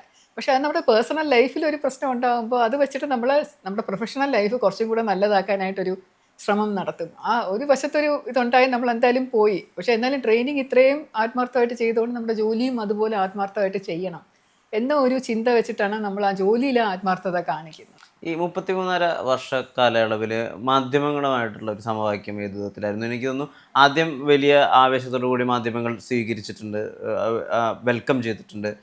ഇപ്പോൾ അബ്കാരി പ്രശ്നം ഉണ്ടാകുന്ന സമയത്ത് 11 ഓഫീസേഴ്സിൻ്റെ മാസപ്പടി വിഷയത്തിലുണ്ടാകുന്ന സമയത്ത് മാധ്യമങ്ങളിലൂടെയാണ് ആദ്യമായിട്ട് അതിനൊരു ബ്രേക്ക് ത്രൂ ഉണ്ടാകുന്നത്. പക്ഷേ ഇതേ മാധ്യമങ്ങൾ മാമിനെ മോശക്കാരിയായിട്ട് ഫ്രണ്ട് പേജിൽ എഴുതുകയും അതിനെതിരെ മാം പ്രതികരിക്കുകയും ചെയ്തിട്ടുണ്ട്. എങ്ങനെയായിരുന്നു മാധ്യമങ്ങളുമായിട്ടുള്ള ഒരു ഫോർമുല? എന്നോട് ഇതുവരെ ആരും ചോദിച്ചിട്ടില്ലാത്തൊരു ചോദ്യമാണ്. അതുകൊണ്ട് എനിക്ക് ഇതിനെപ്പറ്റി ഇപ്പോഴാണ് ഒരു ഉത്ബോധം തന്നെ ഉണ്ടാകുന്നത്, എന്തുകൊണ്ട് ഇങ്ങനെ പറ്റി എന്നുള്ളത്. ഞാൻ സർവീസിൽ വരുമ്പോൾ, കേരളത്തിലെ ആദ്യത്തെ വനിതാ IPS ഓഫീസറായിട്ട് വരുമ്പോൾ എന്നെ പോസ്റ്റ് ചെയ്തത് കോട്ടയം ജില്ലയിലാണ്. കോട്ടയം ജില്ല എന്ന് പറഞ്ഞാൽ മാധ്യമങ്ങളുടെ ജില്ലയാണ്. അപ്പം അതുകൊണ്ട് ആ കോട്ടയത്ത് വന്നപ്പോൾ എന്നെ സ്വീകരിക്കാനായിട്ട് എൻ്റെ ഡിപ്പാർട്ട്മെൻറ്റിന് ഭയങ്കര മടിയായിരുന്നു. എൻ്റെ ഡിപ്പാർട്ട്മെൻറ്റ് ഭയങ്കരമായിട്ട് മടിച്ചു നിന്നു. ഒരു സ്ത്രീ വരുന്നു എന്ന് പറഞ്ഞാൽ പോലീസ് ഡിപ്പാർട്ട്മെൻറ്റ് ഭയങ്കര ചതുർത്ഥി പോലായിരുന്നു ഞാൻ വന്നത്. പക്ഷേ പക്ഷേ എൻ്റെ ഫ്രണ്ട്സിനും അല്ലെങ്കിൽ എൻ്റെ റിലേറ്റീവ്സിനും ഒക്കെ ഒരു സംശയം ഉണ്ടായിരുന്നു, പറ്റുമോ എന്നുള്ള കാര്യം. പക്ഷേ മാധ്യമങ്ങൾ മുഖാന്തിരമാണ് സമൂഹം എന്നെ ഇരു കൈകൾ നീട്ടി സ്വീകരിച്ചത്. കാരണം അന്ന് എനിക്ക് കിട്ടിയ മാധ്യമ സപ്പോർട്ട് അത് വണ്ടർഫുൾ, പറയാതിരിക്കാൻ വയ്യ. അത്രയ്ക്ക് അമേസിങ് ഒരു സപ്പോർട്ട് എനിക്ക് കിട്ടി. അപ്പോൾ അതുകൊണ്ട് ജനങ്ങളെല്ലാം ശ്രീലേഖ എന്ന് പറഞ്ഞ് അറിഞ്ഞു തുടങ്ങി, ഇരു കൈകൾ നീട്ടി സ്വീകരിച്ചു. എനിക്ക് ഭയങ്കര വരവേൽപ്പായിരുന്നു അവിടെ ത്രൂ ദ മീഡിയ. അപ്പോൾ അതുകൊണ്ട് മീഡിയ എനിക്ക് വളരെ വളരെ ഡിയർ ആയിരുന്നു, വളരെ പ്രിയപ്പെട്ടതായിരുന്നു. അപ്പോൾ അങ്ങനെ മീഡിയയുമായിട്ട് വളരെ അടുത്ത ഒരു ബന്ധത്തിൽ ഒരുപാട് സുഹൃത്തുക്കൾ ആ സമയം തൊട്ട് കോട്ടയം ASP ആയിട്ട് വന്നപ്പോൾ തൊട്ടുള്ള സുഹൃത്തുക്കൾ ഇപ്പോഴും എനിക്കുണ്ട്. അതുപോലെ ഏത് സ്ഥലത്ത് പോസ്റ്റ് ചെയ്താലും അവിടെയൊക്കെ നല്ല നല്ല മാധ്യമ സുഹൃത്തുക്കൾ എനിക്കുണ്ടാവും. പക്ഷേ ഡൗൺ ദ ലൈൻ കുറച്ചുകൂടെ കഴിഞ്ഞപ്പോൾ എൻ്റെ സർവീസിൽ തന്നെ എനിക്ക് പാരയായിട്ടുള്ള അല്ലെങ്കിൽ എനിക്കെതിരെ അസൂയ ഉണ്ടായിരുന്ന, അല്ലെങ്കിൽ പോലീസ് ഡിപ്പാർട്ട്മെൻ്റ് അല്ലേ, അങ്ങോട്ടും ഇങ്ങോട്ടും ഒക്കെ ഒരുപാട് പിടൽ പിണക്കങ്ങളും അങ്ങനെയൊക്കെ ഉണ്ടാകുന്നതാണ്. അപ്പോൾ അങ്ങനെയുള്ള ആൾക്കാർ മാധ്യമങ്ങളെ ഉപയോഗിച്ചുകൊണ്ട് എനിക്കെതിരെ കള്ള വാർത്ത ചമച്ച് ഇടാൻ തുടങ്ങിയപ്പോൾ ഞാൻ ആദ്യമൊക്കെ എനിക്കറിയില്ലല്ലോ, ഞാൻ അവരെ വിളിച്ച് പറയും, മാധ്യമപ്രവർത്തകരോട് പറയും ഇത് ശരിയല്ല, തെറ്റാണ് എന്ന് പറയുമ്പോൾ ആരും അത് വിലക്കെടുക്കില്ല. അവർക്ക് ഗോസിപ്പാണ് വേണ്ടത്. കാരണം ഗോസിപ്പ് സെൽസ്. വിവാദം എന്ന് പറയുന്നത് ആളുകൾക്ക് വായിക്കാൻ താല്പര്യമാണ്. അതേസമയം സത്യസന്ധമായിട്ടുള്ളൊരു കാര്യം ഇതാണ് എന്ന് പറഞ്ഞു കഴിഞ്ഞാൽ ചിലപ്പോൾ മാധ്യമങ്ങൾ പോലും അത് തിരുത്തി എഴുതാൻ ആകാത്ത ഒരു ഘട്ടം വന്നു. പിന്നീട് കുറേ കൂടെ കഴിഞ്ഞപ്പോൾ ഇത് വല്ലാത്തൊരു വഷളായിട്ടുള്ളൊരു സ്റ്റേജിലേക്ക് പോയി. അതായത് എന്നെ ക്രിമിനൽ കേസുകളിൽ പെടുത്താനുള്ള, വിജിലൻസ് കേസുകളിൽ പെടുത്താനുള്ള അഴിമതിക്കാരിയാക്കി ചിത്രീകരിക്കാൻ അസാൻമാർഗികമായ ബന്ധങ്ങളുണ്ടെന്ന് അതെ പറയുക. അതെ ക്രിമിനൽസുമായിട്ട് ബന്ധങ്ങൾ, അതും വൃത്തികെട്ട രീതിയിലുള്ള ബന്ധങ്ങൾ, ഒരു സ്ത്രീ ആയി എന്നുള്ളൊരു കാര്യം കൊണ്ടുള്ള ഒരു അങ്ങനെയൊക്കെ ചെയ്യാൻ തുടങ്ങിയപ്പോഴാണ് എനിക്ക് മനസ്സിലായത് ഇത് ഇത് ഈവിൾ എന്ന് പറഞ്ഞത് കുറച്ച് കൂടുതൽ മാധ്യമങ്ങളുടെ കയ്യിലുണ്ടെന്ന്. വളരെ സ്നേഹമായിട്ട് എൻ്റെ അടുത്ത് സംസാരിച്ചിരുന്നവർ പോലും, വളരെ എൻ്റെ അനിയനെ പോലെ വിചാരിച്ചിരുന്ന ചിലർ പോലും ചാനലുകളിൽ കൂടെ വന്ന് എനിക്കെതിരെ ഉള്ളത് ഇങ്ങനെ സത്യസന്ധം എന്നുള്ള മട്ടിൽ പറയുകയാണ് ജനങ്ങളോട്. കണ്ണി നോക്കി, ക്യാമറയുടെ കണ്ണി നോക്കി, ശ്രീലേഖ ഇങ്ങനെയാണ്, അതിന് തെളിവുണ്ട് എന്ന് പറഞ്ഞ് ഞാൻ എൻ്റെ സഹോദര സ്ഥാനത്ത് കണ്ട മാധ്യമപ്രവർത്തകർ പോലും അങ്ങനെ പറയുമ്പോൾ അതെന്തുകൊണ്ടാണ് എനിക്ക് ഭയങ്കര ഞെട്ടലാണ്. അപ്പോൾ പൈസ വാങ്ങിച്ചിട്ടാണോ, എങ്ങനെയാണ് അത് സ്വാധീനിക്കുന്നത് നോക്കി പിന്നെയാണ് മനസ്സിലാവുന്നത് ഇതിനകത്ത് പല കളികളുണ്ട് എന്നുള്ളത്. ആ സമയത്താണ് ഞാൻ പതുക്കെ പതുക്കെ അകലാൻ തുടങ്ങിയത്. കാരണം എൻ്റെ എഫേർട്ടും പിന്നെ എനിക്ക് അതിൻ്റെ ഇടയ്ക്ക് വെച്ച് കുറച്ച് അസുഖങ്ങളൊക്കെ വന്നു. ഇതിൻ്റെ ആ സമ്മർദ്ദം എന്ന് പറയുന്നത് ഒരു പരിധി വിട്ട് സഹിക്കാൻ പറ്റില്ലല്ലോ. അപ്പോൾ അത് ശരീരത്തിൽ ഇങ്ങനെ പ്രകടമാക്കി പലതരത്തിലുള്ള അസുഖങ്ങൾ വന്നു, കുറേ ഓപ്പറേഷൻസ് വേണ്ടി വന്നു. അതൊക്കെ കഴിഞ്ഞപ്പോൾ ഞാനൊരു തീരുമാനം എടുത്തു, I will not have this any further. അപ്പോൾ ഞാൻ അവരിൽ നിന്ന് മാറി നിൽക്കാൻ തുടങ്ങി. അങ്ങനെയാണ് ഒരു ഇപ്പോഴും മാധ്യമങ്ങളിൽ വളരെ അടുത്ത ആൾക്കാർ ഇപ്പോഴും എൻ്റെ അടുത്തുണ്ട്, ചേച്ചി എന്ന് വിളിക്കുന്നവരുണ്ട്, വന്ന് ഓരോ കാര്യങ്ങൾ ചോദിക്കുന്നവരുണ്ട്. പക്ഷേ I don't like to go, because ഒരു ടി വി ചാനലിലൂടെ ഒരു ചർച്ചയിൽ പങ്കെടുക്കാനോ അല്ലെങ്കിൽ ഇങ്ങനെ ഒരു ഇൻ്റർവ്യൂവിന് വിളിക്കുമ്പോൾ പോയാലോ അവർക്ക് വേണ്ടത് വിവാദമാണ്. അപ്പോൾ അതുകൊണ്ട് ഞാൻ പറയുന്ന കാര്യം പോലും ഒരു വിവാദ ചായ്വ് കൊടുത്തുകൊണ്ട് അവരത് മാത്രമായിട്ടെടുത്ത് ട്വിസ്റ്റ് ചെയ്തിടും. പക്ഷെ മാമിനെതിരെ വന്നിട്ടുള്ള ഓരോ അലിഗേഷൻസും ഫോൾസ് അലിഗേഷൻസ് ആണെന്ന് പ്രൂവ് ചെയ്യാൻ മാം ഒരു എഫേർട്ട് എടുത്തിട്ടുണ്ട്. ഓരോന്നും ഈ ഇഞ്ച് ബൈ ഇഞ്ച് ഓരോന്ന് ഇപ്പം വിജിലൻസ് പരമായിട്ടുള്ള കേസ് വരുന്ന സമയത്ത്, അല്ലെങ്കിൽ കവിയൂർ കേസിൽ മാമിന് ബന്ധമുണ്ടെന്ന് പറയുന്ന സമയത്ത്, അല്ലെങ്കിൽ സന്തോഷ് മാധവനുമായിട്ടുള്ള ബന്ധമുണ്ടെന്ന് പറയുന്ന സമയത്ത്, ഒരു കളക്ടറുമായിട്ടുള്ള ബന്ധമുണ്ടെന്ന് പറയുന്ന സമയത്ത് എല്ലാതും ഇഞ്ച് ബൈ ഇഞ്ച് അതിന് പിന്നാലെ നടന്ന അത് ഇതേ മാധ്യമങ്ങളെ കൊണ്ട് തന്നെ ശ്രീലേഖയുടെ കൈകൾ സംശുദ്ധമാണെന്ന് എഴുതിക്കാൻ വേണ്ടിയിട്ട് അതേ മാധ്യമങ്ങളെ കൊണ്ട് ഓരോ തവണയും മാം തിരുത്തി എഴുതിപ്പിച്ചിട്ടുണ്ട്. അതിന് എഫേർട്ടും അതിന് വേണ്ടിയിട്ടൊരു മെൻ്റൽ സ്ട്രെയിനും എടുത്തിരുന്നോ? ഒരുപാട് തിരുത്തി എഴുതിയോ ഫുള്ളായിട്ടെന്നുള്ളത് എനിക്കറിയില്ല. കാരണം ഞാൻ അതിനു വേണ്ടി ഒരുപാട് എഫേർട്ട് എടുത്തു. കാരണം എന്നെ മാത്രമല്ല ഇത് ബാധിക്കുന്നത്, എനിക്ക് എൻ്റെ വീട്ടിലെ ആൾക്കാരുണ്ട്, എനിക്ക് ഹസ്ബൻഡുണ്ട്, കുഞ്ഞുണ്ട്, അമ്മയുണ്ട്, എൻ്റെ ബന്ധുക്കൾ അടുത്തവർ. അപ്പോൾ അവരെയൊക്കെ ഇത് അഫക്റ്റ് ചെയ്യും. എന്നെ മാത്രമാണ് ഈ ഒരു വിവാദം എഫക്റ്റ് ചെയ്യുന്നതെന്നുണ്ടെങ്കിൽ സാരമില്ല, ഞാനത് സഹിച്ചു. പക്ഷെ അതല്ല, ഒരു കുറ്റവും ചെയ്യാതെ ഇപ്പം എന്നെ നേരെ ഒരു കൂരമ്പ് പറ്റുമ്പോൾ ഞാനത് മറിച്ച് കഴിഞ്ഞാൽ ചിലപ്പോൾ അത് ചെന്ന് കൊള്ളുന്നത്, അല്ലെങ്കിൽ ഞാൻ മാറിക്കഴിഞ്ഞാൽ കൊള്ളുന്നത് മറ്റു പലർക്കുമായിരിക്കും. അപ്പോൾ അതുകൊണ്ട് അവരെ പ്രൊട്ടക്റ്റ് ചെയ്യണം എന്നുള്ള ഒരു ലക്ഷ്യവും കൂടി എനിക്കുണ്ടായിരുന്നു. അപ്പോൾ അതുകൊണ്ട് ഞാൻ കോടതിയിൽ പോയി കേസ് കൊടുത്ത് ഹൈക്കോടതി വരെ പോവേണ്ടി വന്നിട്ടുണ്ട്. ഒരുപാട് വക്കീലന്മാരെ ഫീസ് കൊടുത്ത് നിർത്തിയിട്ടുണ്ട്. എൻ്റെ കയ്യിൽ നിന്ന് ഒരുപാട് പൈസ ചിലവായിട്ടുണ്ട്.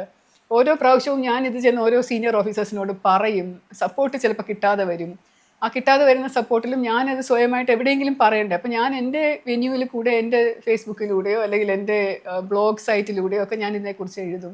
അപ്പോൾ അത് കൂടുതൽ വിവാദമാക്കാൻ നോക്കും. അങ്ങനെയൊക്കെയുള്ള ഒരുപാട് പ്രശ്നങ്ങൾ, ഒരുപാട് ടെൻഷനും സ്ട്രെയിനും ആയിട്ടുണ്ട്. പക്ഷേ എനിക്കൊരു വാശിയായിരുന്നു, എന്തിനാ ഇത് ഞാൻ സഫർ ചെയ്യണം, ഞാനിത് എന്തിന് അപവാദം കേൾക്കണം എന്ന്. പക്ഷേ ഇപ്പോഴും ഇതൊക്കെ ക്ലിയർ ചെയ്തു സംശുദ്ധമാണെന്ന് പറയുന്നില്ലേ, ഇപ്പോഴും അത് എന്നെക്കുറിച്ച് അപവാദം പറഞ്ഞ് കാശുണ്ടാക്കുന്ന ആൾക്കാരുണ്ട്. ഇപ്പോഴും ഈ നിമിഷവും പല രീതിയിലൂടെ എന്നെക്കുറിച്ച് പറഞ്ഞു. പക്ഷേ കാരണം അതിന് അവർക്കൊരു സുഖം കിട്ടുന്നുണ്ട്. എന്താ ആർക്കോ somebody is getting kick out of that, ഒരു ത്രില്ല് കിട്ടും. ഇപ്പോൾ എൻ്റെ യൂട്യൂബ് ചാനൽ, എനിക്കൊരു യൂട്യൂബ് ചാനലുണ്ട്, അതിനകത്ത് തന്നെ വരുന്ന ചില കമൻറ്റുകൾ അനോണിമസ് പേരിലൊക്കെ ആയിരിക്കും, വേറെ വല്ല പേരൊക്കെ ഇട്ടിട്ടായിരിക്കും വരുന്ന കമൻറ്റ്. ആ കമൻറ്റ് വായിക്കുമ്പോൾ തന്നെ എനിക്കറിയാം അത് ആരാ എഴുതിയിരിക്കുന്നത്. എനിക്കത് ക്ലിക്ക് ചെയ്യും. ക്ലിക്ക് എന്ന് പറഞ്ഞാൽ അത് വന്നിരിക്കുന്ന ഡയറക്ഷൻ എവിടെ നിന്നാണ്, ചിലപ്പോൾ വല്ലവരും കൊണ്ട് എഴുതിക്കുന്നതായിരിക്കും, അല്ലെങ്കിൽ ചിലപ്പം ഒരു പേരിൽ ഒരു പുതിയ ഒരു അക്കൗണ്ട് തുടങ്ങി ചെയ്യുന്നതുമായിരിക്കാം. അങ്ങനെയൊക്കെയുള്ള കഴിവുകൾ ഒരുപാട് പേർക്കുണ്ടല്ലോ. പക്ഷേ എനിക്കിപ്പോഴും അറിയാം അതിൽ നിന്ന് ഒരുപാട് എന്നെ ചെളിവാരി എറിഞ്ഞാൽ ചിലർക്ക് വലിയ സുഖം കിട്ടുന്നുണ്ട്. അപ്പോൾ അവരതിൽ നിന്ന് ത്രില്ല് കിട്ടുന്നുണ്ട്. ഈ സർവീസ് സ്റ്റോറി എഴുതിയാൽ ഞാൻ എന്നെ തന്നെ പുകഴ്ത്തുന്നത് പോലെ ആവുമോ എന്നെനിക്കൊരു ചെറിയ ഭയമുണ്ട് എന്നുള്ളതാണ് ഏറ്റവും അവസാനം പറഞ്ഞൊരു അഭിമുഖത്തിൽ ഞാൻ പറഞ്ഞ വാക്കുകൾ. അപ്പം ആ സർവീസ് സ്റ്റോറിയുടെ മറ്റൊരു വേർഷനാണ് ഈ സസ്നേഹം ശ്രീലേഖയിൽ വരുന്ന ഓരോരോ എഡിഷൻസും. അതെ, അല്ല, ഞാൻ സർവീസ് സ്റ്റോറി എന്ന് പറയുമ്പോൾ ഞാൻ വായിച്ചിട്ടുള്ള സർവീസ് സ്റ്റോറികളിൽ പല നമ്മുടെ കൂടെ ജോലി ചെയ്യുന്ന പല ഓഫീസേഴ്സും ചെയ്ത കാര്യങ്ങളൊക്കെ ഞാനാണ് ചെയ്തത് എന്ന് പറഞ്ഞെഴുതും. അത് എനിക്കും ആ ഒരു ടെൻഡൻസി ഉണ്ട്. ഞാനത് ശ്രമിച്ച് നോക്കിയത് ഇല്ലാതിരിക്കുക. കാരണം നമ്മുടെ കീഴിലുള്ള ഓഫീസേഴ്സ് ഒരുപാട് വർക്ക് ചെയ്യും, കഷ്ടപ്പെട്ടാണ് ഒരു കേസ് തെളിയിക്കുന്നത്. പക്ഷെ നമ്മളതിന് നേതൃത്വം കൊടുത്ത് ഇരിക്കുമ്പോൾ അതെല്ലാ ക്രെഡിറ്റും കൂടെ നമ്മുടെ തലേ വരാൻ പറ്റുമോ, നമ്മളാണ് ചെയ്തത് എന്നുള്ളൊരു ഫീൽ ചെയ്യും. അപ്പോൾ നമ്മൾ സ്വയം പൊങ്ങുന്ന ഒരവസ്ഥയിലോട്ട് ഞാൻ ഈ വായിച്ചിട്ടുള്ള എല്ലാ സർവീസ് സ്റ്റോറിയും, അത് കേരളത്തിലെ മാത്രമല്ല വെളിയിലുള്ള നോർത്ത് ഇന്ത്യൻ ഓഫീസേഴ്സിൻ്റെ എല്ലാ സർവീസ് സ്റ്റോറിയിലും നമ്മൾ ഒരാൾ സ്വയം ഹീറോ ആവുകയാണ്, അല്ലെങ്കിൽ ഹീറോയിൻ ആവുകയാണ് അതിൽ കൂടെ. അപ്പം അങ്ങനെ ഒരു ഹീറോയിൻ പരിവേഷം എനിക്ക് ആവശ്യമുണ്ടോ? അതിനേക്കാളും ഞാൻ അന്വേഷിച്ച കേസുകളും എനിക്കുണ്ടായ അനുഭവങ്ങളും ഞാൻ സത്യസന്ധമായിട്ട് തുറന്ന് ഇതുപോലെ സംസാരിക്കുന്ന പോലെ ഒരു ക്യാമറയിൽ നോക്കി കാണുന്നവരുടെ കണ്ണി നോക്കി സംസാരിക്കുന്നത് പോലെ ആത്മാർത്ഥമായിട്ട് പറയുന്നതല്ലേ ഉചിതം എന്നുള്ളത് കൊണ്ടാണ് ഞാൻ സർവീസ് സ്റ്റോറി ഒരു എഴുതണ്ട, യൂട്യൂബിലൂടെ പറയാമെന്നുള്ള തീരുമാനത്തിലെത്തിയത്. കാരണം എനിക്ക് ആ ഒരു ഹീറോ പരിവേഷം വേണ്ട, ഞാൻ അങ്ങനെയൊന്നും ചെയ്തിട്ടില്ല സർവീസിൽ. പക്ഷേ എനിക്കൊരു ആഗ്രഹം ഇപ്പോൾ തോന്നുന്നത്, ഞാൻ സിവിൽ സർവീസ് ആവുന്നത് വരെയുള്ള എൻ്റെ ചരിതം, എൻ്റെ കുട്ടിക്കാല ചരിത്രം എഴുതണം എന്നെനിക്ക് തോന്നുന്നുണ്ട്. കാരണം അത് ഒരുപാട് പ്രശ്നങ്ങൾ ആ സമയത്തും ഉണ്ടായിരുന്നു.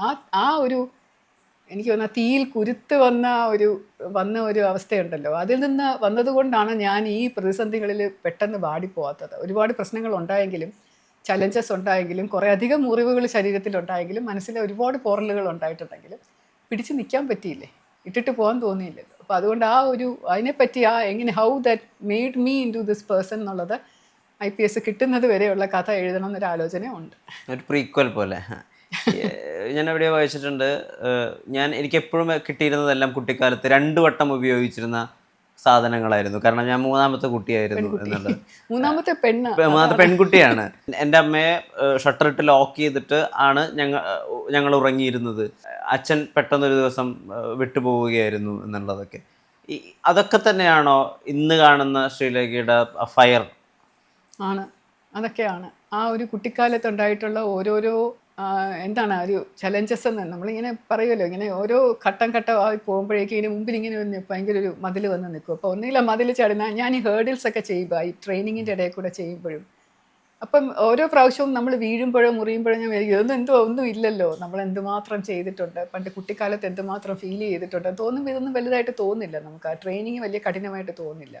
അപ്പം ഇങ്ങനെ വലിയൊരു വല പോലെ വന്ന് വീഴുമ്പോൾ, അല്ലെങ്കിൽ ഒരു കുഴി മുങ്ങി വീണ് നമ്മൾ കുഴിക്കകത്ത് വീണ് പോകുന്ന പോലെ തോന്നുമ്പോൾ, അതിൽ നിന്നൊക്കെ ഇങ്ങനെ ഉയർന്ന് പൊങ്ങി വന്നിട്ടുള്ള ഒരു അവസരം ഉണ്ടായിട്ടുണ്ട്. നമ്മൾ ഒരുപാട് കഷ്ടപ്പാടിൽ കൂടെ വന്നതാണ്. വിശപ്പ് എന്താണെന്ന് അറിഞ്ഞാൽ, രാത്രിയിൽ ഭക്ഷണം കഴിക്കാനില്ലാതെ വിശപ്പ് എന്താണെന്ന് അറിഞ്ഞ ഒരു ബാല്യം ഉണ്ടായിരുന്നു. 16 വയസ്സുള്ളപ്പോഴാണ് അച്ഛൻ മരിക്കുന്നത്.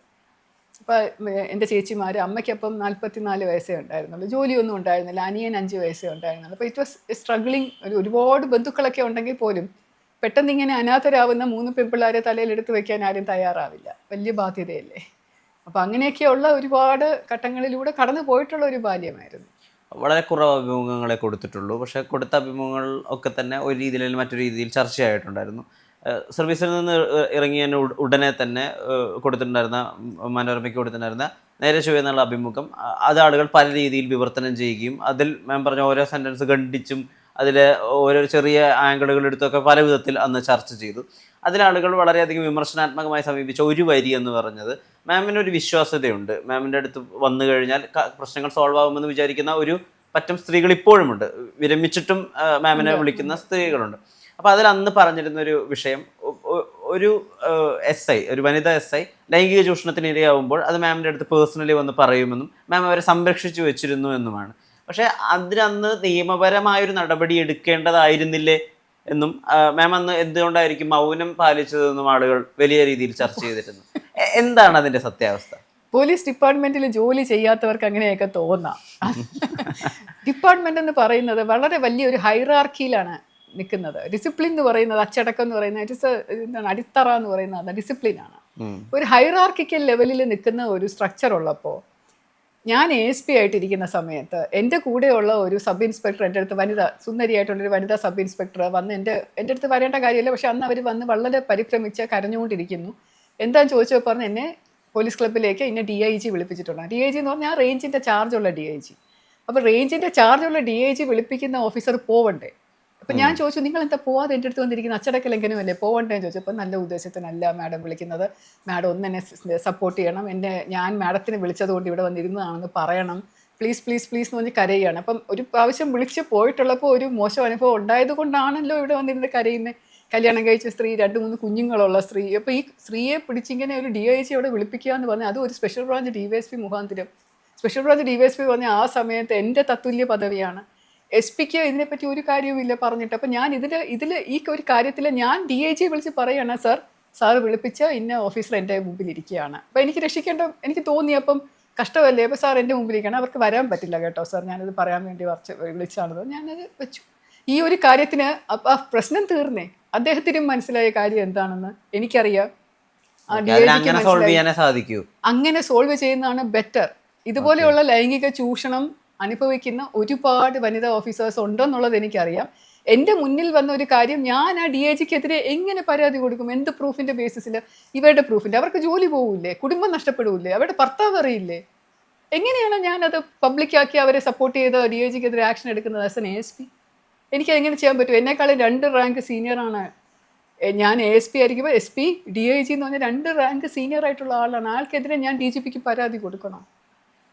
ഞാനിത് പറയാം എന്നല്ലാതെ, DGPയുടെ അടുത്ത് പരിചയമുള്ള ഒരു DGP ആണെങ്കിൽ, എനിക്ക് സൗഹാർദ്ദപരമായിട്ട് സംസാരിക്കാവുന്നതാണെങ്കിൽ, സാർ ഇങ്ങനെ ഒരു സംഭവം ഉണ്ടായി കേട്ടോ സാറിന് പറയാമെന്നല്ലാതെ നടപടി എടുക്കണം എന്ന് പറഞ്ഞ് എനിക്ക് റിപ്പോർട്ട് ചെയ്ത് കൊടുക്കാൻ പറ്റുമോ? ഞാൻ പോലും കുറ്റക്കാരിയാവില്ലേ ആ സമയത്ത്? പറ്റില്ല, അത് ഇമ്പോസിബിൾ ആണത് ആ ഒരു സമയത്ത്. It's A best way. പല കാര്യങ്ങളും ഞാൻ അങ്ങനെ ചെയ്തിട്ടുണ്ട്. ഒരു കലുങ്കിലിരുന്ന് 2 പയ്യന്മാർ ഒരു പെൺകുട്ടിയെ കമൻ്റ് അടിച്ചു എന്ന് പറഞ്ഞു കഴിഞ്ഞാൽ അവർക്കെതിരെ എനിക്ക് കേസും എടുക്കാം. കമൻ്റ് അല്ലേ, അത് അവരെ വിളിച്ച് 2 അടിയും കൊടുത്ത് കേസും എടുത്ത് അല്ലെങ്കിൽ ജയിലിലാക്കി അവരുടെ ഭാവിയും തൊലയിക്കാം. അല്ലെങ്കിൽ അവരുടെ അടുത്ത്, കുട്ടിയുടെ അടുത്ത് പറഞ്ഞ് സമാധാനിപ്പിച്ച്, പോട്ടെ മോളെ, ഇനി കുറച്ച് ധൈര്യമായിട്ട് അവർ പറയുന്നത് തവള കരയുന്ന പോലെ കൺസിഡർ ചെയ്താൽ മതി എന്ന് പറഞ്ഞ് ധൈര്യം കൊടുത്ത് വിട്ട് അവന്മാരെ വിളിച്ച് മേലിൽ കലങ്കിലിരുന്നുകൊണ്ട് അശ്ലീല ഗാനങ്ങൾ പാടരുതെന്ന് പറഞ്ഞ് വഴക്ക് പറഞ്ഞ് വിടുകയും ചെയ്യാം. Which is A better option? ഏതാണ് നല്ലത്? 2 കുട്ടികളുടെ ഭാവി കളയുന്നതാണോ? കളഞ്ഞിട്ടും അവർക്കെതിരെ കേസെടുത്തുകൊണ്ട് ഈ കുഞ്ഞിന് വേണ്ടിയിട്ട്, ആ കുട്ടിയുടെ ഭാവി എത്രയോ വർഷം കഴിഞ്ഞത് കോടതിയിൽ കേസ് വരുമ്പോൾ അതിന് കല്യാണത്തെ കഴിച്ചൊക്കെ ഇരിക്കുന്നവർ അത് കോടതി വരാൻ പോലും താല്പര്യം കാണില്ല. അപ്പോൾ അതുപോലെയുള്ള ഒരു ജസ്റ്റിസ് സിസ്റ്റമാണോ വേണ്ടത്? അതോ നമുക്ക് നീതി, ന്യായം എന്ന് പറയുന്ന നിയമപുസ്തകങ്ങളിൽ ഇല്ലാത്തത് കൊണ്ടുവരികയാണോ വേണ്ടത്?